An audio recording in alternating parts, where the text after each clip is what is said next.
ஆவாரம்பூ பார்த்துருப்பீங்க நீங்கள். வந்து சாலைகளுடைய 2 பக்கமும் இந்த மஞ்சள் பூ இருக்கும். ஆனால் பார்த்துட்டு நீங்கள் பேசாமல் போயிருப்பீங்க. ஒரு காலத்தில் இதெல்லாம் எடுத்து வீட்டில் வந்து கிராமங்களில் இந்த ஆவாரம்பூவெல்லாம் எடுத்து சாறு காய்ச்சி குடிச்சிருக்காங்க. இந்த ஆவாரம்பூ வந்து உணவில் சேர்த்துருக்காங்க, சாப்பிட்ருக்காங்க.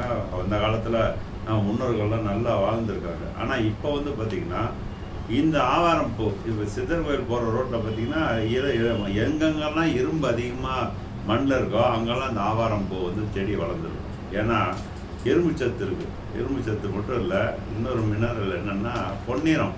இந்த பொன்னிறம் எதை காட்டுது அப்படின்னா தங்கத்தினுடைய ஒரு மூலக்கூறு ஏதோ ஒரு பாயிண்ட் நாட்டு இதில் இருக்கிறனால இந்த பொன்னிறத்தை காட்டுது. அதனால தான் அந்த காலத்தில் வந்து பழமொழி சொன்னாங்க, ஆவாரை பூத்திருக்க, ஆவாரைன்றது இதுதான். இந்த செடியை வந்து ஆவாரை பூத்திருக்க சாவாரை கண்டதுண்டோ. ஆவாரம்பூ சாப்பிட்டா யாரும் சாக மாட்டாங்க, ரொம்ப நாள் வாழ்வாங்க. ஒரு ஊரில் நிறைய பேர் ஆவாரம்பூ சாப்பிட்றாங்கன்னா அந்த ஊரில் எல்லாம் ஆரோக்கியமாக இருக்காங்கன்னு அர்த்தம். ஆரோக்கியம் இல்லாத ஊரில் பார்த்திங்கன்னா தினசரி யாராவது ஒருத்தர் உயிரிழப்புகள், சரியாக உடல்நல குறைவுகள், இது மாதிரி நடந்துகிட்ருக்கும். இந்த ஆவாரம்பூ பயன்படுத்த ஆரம்பிச்சிட்டா இவனுக்கு முதல்ல சர்க்கரை வியாதி வராது ஃபஸ்ட்டு. அதுக்கப்புறமா வந்து பார்த்திங்கன்னா ரத்தம் சுத்தமாகும், ப்ளட் பியூரிஃபிகேஷன். அதுக்கப்புறம் பார்த்திங்கன்னா இதனுடைய ஆவாரம்பூ அந்த ஏரியாவில் வளர்ந்துருந்துச்சுனாவே அந்த காற்றே ஒரு மனிதனை வந்து குணப்படுத்திடும். இந்த மாதிரி பல விஷயங்கள் வந்து பல நன்மைகள் வந்து இப்போ ஆவாரம்பூவில் இருக்குது. சரி, இப்போ கடையில் எதுக்காக ஆவாரம்பூ விற்கிறாங்க அப்படின்னா நகரத்தில் இருக்கவங்களாம் ஆவாரம்பூ எதுன்னு அவங்களுக்கு தெரியாது. அவங்களுக்கு வந்து காசு கொடுத்து வாங்கிட்டு போகிறாங்க, பணம் அந்தளவு இருக்குது, வாங்கிட்டு போகிறாங்க, சொல்கிறது செய்கிறாங்க. இதை எடுத்துகிட்டு போய் இதையே ஆவாரை வடிகட்டி தேநீர் டீன்னா தான் தெரியும். டீனா தேயிலை போட்டால் தான் டீ. ஆனால் ஆவாரை டீன்னு சொல்லி சொன்னால் தான் உங்களுக்கு புரியும். ஆவாரை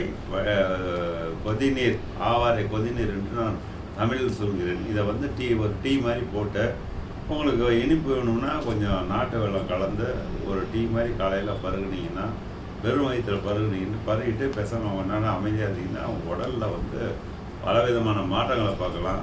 மெயினாக வந்து இந்த டயபெட்டிஸ் ஆரம்ப கட்ட நிலையில் இருக்கவங்க இதுலேயே தடுத்துக்கலாம். நீங்கள் தனியாக மருந்துக்கு போக வேண்டியதில்லை. ஆரம்ப கட்ட டயபெட்டிஸ் இருக்கவங்க ஆவாரம்பூவிலேயே சரி பிடிச்சிக்கலாம். அதனால் ஆவாரை பூத்திருக்க சாவாரை கண்டதில்லை என்ற பழமொழியை நினைவில் வைத்துக்கொண்டு இந்த ஆவாரைப்பூ எங்கெங்கே பார்த்தீங்கன்னாலும் எடுத்து நீங்கள் சாப்பிடுங்க. இயற்கையாக சாப்பிட, கடையில் போய் வாங்க வேண்டிய அவசியம் இல்லை. இந்த பக்கம் போனீங்கன்னா சித்தர் கோயில் போகிற வழி எல்லாமே ஆவாரை பூத்துருக்கு. இந்த பக்கம் போனீங்கன்னா ஆவாரை பூத்துருக்கு. ஆவாரை பூத்திருக்கிற ஊரில் பிறந்துட்டு ஆவாரையை வந்து நம்ம கடையில் வாங்கி சாப்பிட்ற நிலைமை உருவாகிட்டுருக்கு. அதனால் ஆவாரை இயற்கையாக உங்கள் வீட்லேயும் வளர்க்க ட்ரை பண்ணுங்கள். அந்த விதை கிடைச்சா தூக்கி கொடுங்க. மிகவும் நன்றி, வணக்கம்.